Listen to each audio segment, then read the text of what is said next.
and the world is suffering from, the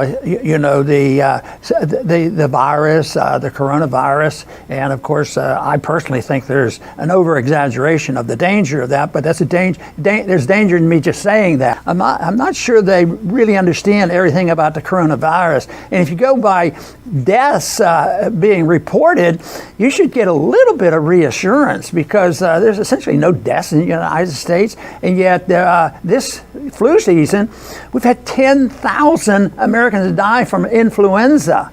And in a year, it can be 600,000.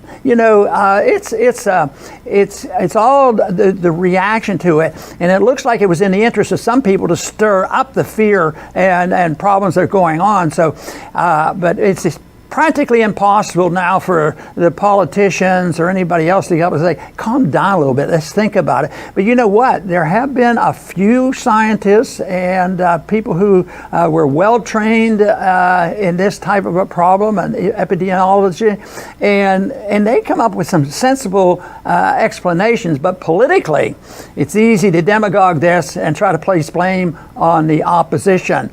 So Chris, I'm sure you've been looking at this and looking at how the markets are going, and it looks like it's been rocky, and gold has been challenged, and I think that we have to keep a close eye on all the markets. That's right, Dr. Paul, and I agree with you 100% on coronavirus just being a fuse to what we've been talking about for years. Here's a breaking news. The coronavirus did not create the stock market bubble. The Federal Reserve did. And we've been talking about that over and over, telling people that this is very bad what they're doing, because they manipulate the economy, they manipulate money, they counterfeit money, and prices are the lifeblood of the economy. Prices are supposed to tell us the truth about supply and demand for every resource in the economy. People make economic decisions, investments based on prices. When they're a lie, you're making bad decisions. Now, when they tell the truth, there's still going to be bad decisions, but they're not going to be a gigantic bubble like they are now. And that's what the Fed has created. By interfering with interest rates, by counterfeiting money, they've turned the economy into a carnival funhouse or a house of mirrors. You don't know what decisions to make. You have companies out there that don't make money, don't know if they're ever going to make money, and that's just fine. Just like during the dot-com bubble.